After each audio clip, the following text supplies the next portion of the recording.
কোটা আন্দোলন তখন সবে দানা বাঁধছে, ঢাকা থেকে ছড়িয়ে পড়ছে সারা দেশে। এর মধ্যে রংপুর শহীদ আবু সাইদের মৃত্যু ৩৬০ ডিগ্রি ঘুরিয়ে দেয় আন্দোলনের মোড়, যা শেষ পর্যন্ত পৌঁছে স্বৈরাচার হাসিনা সরকারের পদত্যাগ পর্যন্ত। দেশের সংকটপূর্ণ এ সময়ে আন্দোলনের প্রত্যক্ষ ও পরোক্ষভাবে মাঠে নামে এদেশের সাধারণ আলেমোলামা ও কওমি মাদ্রাসার ছাত্ররা।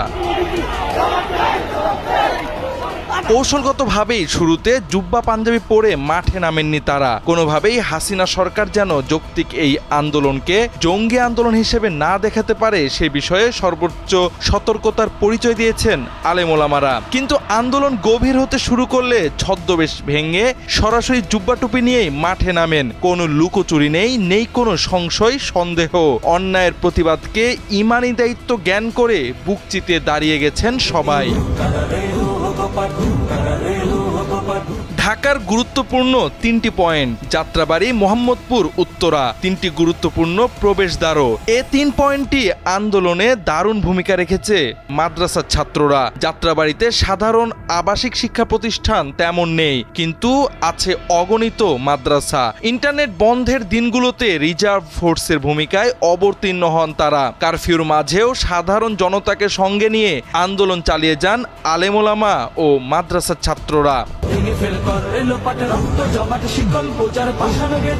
উত্তরায় প্রাইভেট ছাত্রদের সঙ্গে মাঠে নেমেছিল বাড়িধারা থেকে শুরু করে উত্তরার অগণিত মাদ্রাসার ছাত্র। ১৫-১৬ তারিখ যখন প্রাইভেট বিশ্ববিদ্যালয়ের ছাত্ররা মাঠে নামে, তখন নতুন বাজারে আন্দোলনকারী ছাত্রদের জন্য পানি ও শরবতের ব্যবস্থা করেন বাড়িধারা মাদ্রাসার ছাত্ররা। প্রশাসনিক বাধা আসলেও ছাত্রদের সহযোগিতা ও মাঠে প্রতিরোধ গড়ে তোলা থেকে পিছপা হননি তারা।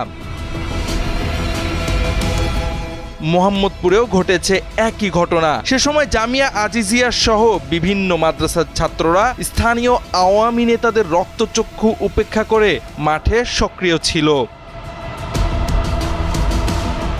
শুধু মাঠেই না, আন্দোলনের শুরু থেকে জনমত গড়তে অনলাইন অফলাইনে চেষ্টা চালিয়ে গেছেন। জুমার আলোচনায় জুলুমের বিষয় স্পষ্ট বক্তব্য দিয়েছেন। সে সময় রাজধানীর বেশ কজন খতিবকে জোরপূর্বক দায়িত্ব থেকে অব্যাহতি ও পুলিশের জেরার মুখোমুখি করা হয়। তাছাড়া আলেমোলামা ও মাদ্রাসার ছাত্রদের এই আন্দোলন শুধু ঢাকাতেই থেমে থাকেনি, মাঠে নেমেছে চট্টগ্রামের হাটহাজারী, পটিয়া থেকে শুরু করে দেশের আনাচে কানাচে ছড়িয়ে থাকা বহু মাদ্রাসার ছাত্র ও শিক্ষকরা।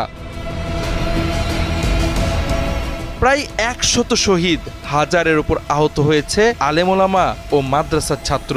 আন্দোলনের পরও দেশকে স্থিতিশীল রাখতে রেখেছেন সক্রিয় ভূমিকা। রাষ্ট্রীয় স্বীকৃতির তোয়াক্কা না করে আবার ফিরে গেছেন মাদ্রাসা মসজিদের পরিমণ্ডলে। জাওয়াদ আহমদ, সময়ের আলো।